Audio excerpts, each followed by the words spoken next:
और कथा की इतनी बड़ी महिमा है, एक एक पग भी जो भगवान की कथा की ओर बढ़ाता है उसे भगवान की कथा श्रवण का एक एक पग पे एक एक यज्ञ करने का फल मिलता है। ज्यों ज्यों पग आगे बढ़े कोटिन यज्ञ समान। एक एक पग भी जो भगवान की ओर बढ़ाता है, भगवत सेवा में अपने मन को लगाता है, उसे एक एक यज्ञ करने का फल मिलता है। तो आप लोग भी बड़भागी हैं जो पिछले 6 दिनों से अनवरत भगवान की मंगलमय कथा का आनंद ले रहे हैं। और कल के क्रम में आप लोगों ने सुना जहां रुक्मिणी जी के संग में बहुत ही सुंदर भगवान का विवाह महोत्सव हम लोगों ने मनाया। वैसे तो भागवत जी में भगवान के 16,108 विवाहों का वर्णन है,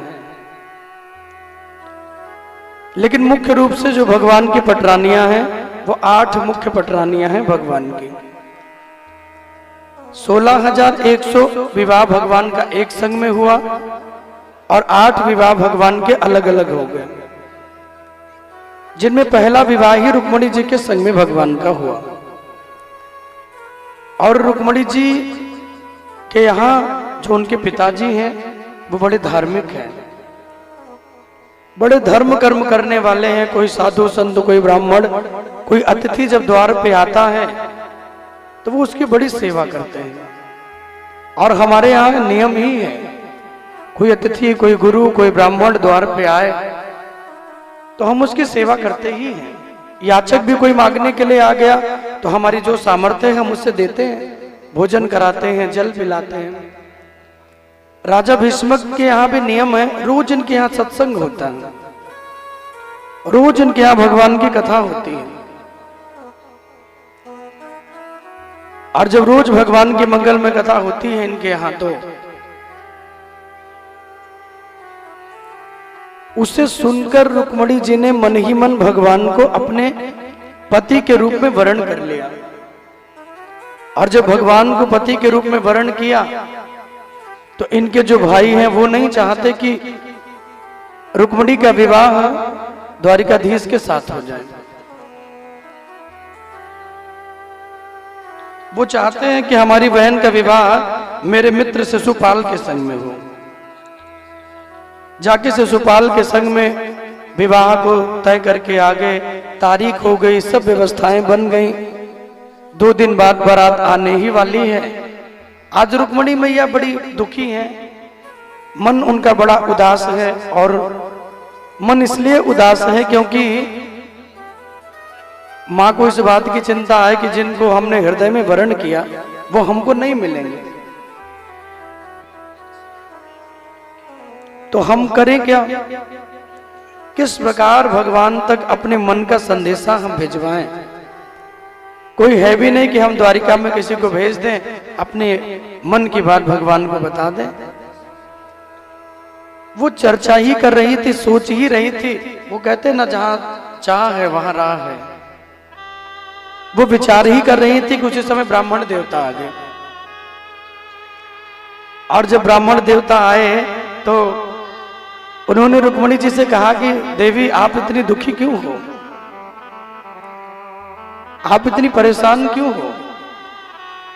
जिस स्त्री का विवाह होने वाला हो उसे इतना दुखी नहीं रहना चाहिए, उसे प्रसन्न रहना चाहिए, आप इतनी दुखी क्यों हैं।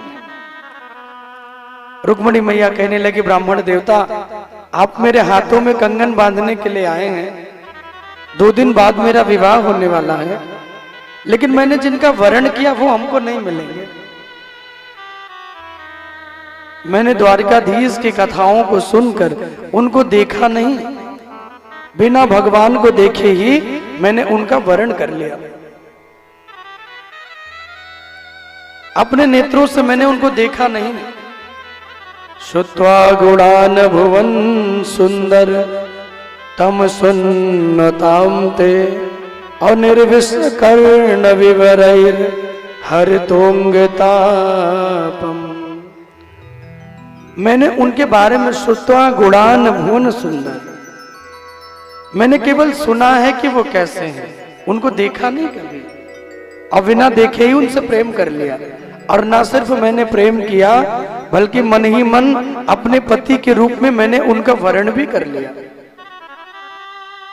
वो हमें पति रूप में प्राप्त हो जाए, ऐसे मेरे मन की इच्छा है। महाराज हम आपसे एक निवेदन करें। बोले करिए। देवी ने अपने हाथों से पत्र लिखा और उस पत्र को ब्राह्मण देवता को दिया। बोले एक काम करिए, मेरा संदेश भगवान तक पहुंचा दीजिए। यदि आप मेरा संदेशा भगवान तक पहुंचा देंगे तो मुझे भरोसा है कि गोविंद मेरी पुकार को सुन के मेरा वरण करने के लिए वो अवश्य आएंगे, क्योंकि जो हृदय से उन्हें बुलाता है उसके लिए तो वो दौड़े चले आते हैं। दुर्योधन घर मेवा त्यागी, साग विदुर घर खाई, सबसे ऊंची प्रेम सगाई। सबसे ऊंची दुनिया में भगवान क्या मानते हैं? बोले कृष्ण ने दुनिया में सबसे बड़ा अगर किसी को माना है तो प्रेम को माना है। प्रेम ही भगवान के लिए सर्वोपरि है। इसलिए आज भी जो प्रेमी बन के वृंदावन में जाते हैं, ब्रज में उनको प्रवेश मिल जाता है, क्योंकि ज्ञान वैराग्य तो वृंदावन में आज भी बूढ़े बन के लेटे हैं। भागवत को सुन के ज्ञान वैराग्य तरुण हो गए, लेकिन वृंदावन में वो आज भी लेटे हुए हैं। प्रभु कहते हैं कि जो प्रेम लेके आता है वृंदावन में, जो प्रेमी बन के आता है, उसे भगवान अपने शरण में ले लेते हैं। ब्रज में भगवान उसको स्थान देते हैं। अभिमान हो जीवन में तो भगवान नहीं मिलते। और धन बल वैभव सुंदरता ये भगवान के लिए नहीं होती। तन की सुंदरता भगवान के लिए कोई मायने नहीं है। जिनका मन सुंदर है, जिनका हृदय सुंदर है, जिनके भाव सुंदर हैं, जिनके भाव भगवान के लिए पवित्र हैं, पावन हैं, उन्हें भगवत प्राप्ति हो जाती है।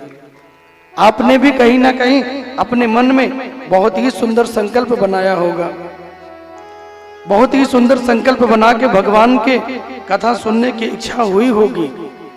तब गोविंद ने कृपा कर दी और कथा भी वही सुनता है जिसकी उंगली स्वयं मेरी राधा रानी पकड़ ले और कथा पंडाल में लेके चली आए। उस पर किशोरी जी की कृपा हो भैया तो वो कथा सुनता है। हमारे ब्रज में कहते हैं किशोरी जी स्वयं जिनकी बाह पकड़ लें, उनको लेके चले आए, वो चले आते हैं। वरना कई लोग कथा पंडाल में आके भी कथा नहीं सुन पाते। वो आए बैठ गए लेकिन मन कहीं और ही है। शरीर ही नहीं, आपका मन भी यही होना चाहिए। तन से आगे तो जरूरी नहीं कि मन आपका लगे कथा में। यहां विराजे हैं तो उतनी देर तक किसी और की चिंता ना करें, किसी भी प्रकार की परिस्थिति को अपने मन में ना लाएं। उतनी देर तक अपनी सारी जिम्मेदारी मेरे प्रभु पे छोड़ दीजिए, जिनकी कथा आप सुन रहे हैं बैठ के। और आपकी भक्ति के लिए प्रसंग सुनाते हैं बहुत सुंदर। दुर्योधन के यहाँ एक नंदा नाम का नाई काम करता है। वो काम क्या है उसका? बोले जब दुर्योधन अपने सिंहासन पर बैठ जाते हैं, अपने मुकुट को लगा लेते हैं, तो वो आता है, उनको दर्पण दिखाता है, उनको आके शीशा दिखा देता है। वो मुकुट सुन अपना सही कर लेते हैं और फिर वो चला जाता है। उसका इतना ही काम है। लेकिन रोज वो समय से आता है और रोज समय से आकर वो अपनी सेवा देता है।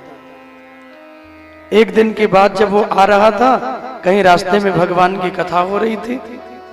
और जब भगवान की कथा हो रही थी तो कथा सोचा कि थोड़ी देर सुन ले फिर चलेंगे। और जब वो भगवान की कथा में बैठ गया, इतना मन लग गया, इतना मन लग गया कि भूल गया, अपने कार्य को भूल गया, अपने समय को भूल गया और सब कुछ भूल करके वहीं बैठ के कथा ही सुनता रह गया। जितने समय जाना था वो समय निकल गया। जब कथा पूरी हुई, प्रसाद मिला, समय देखने लगा तो डर गया, कांपने लगा, विचार करने लगा आज तो जरूर सजा मिलेगी, अगर दुर्योधन क्रोध में होंगे तो आज सजा अवश्य मिलेगी। विचार करके दुखी मन लेके आया, दरबार में पहुंचा, दुर्योधन बैठे हैं, जाके चरणों में लेट गए।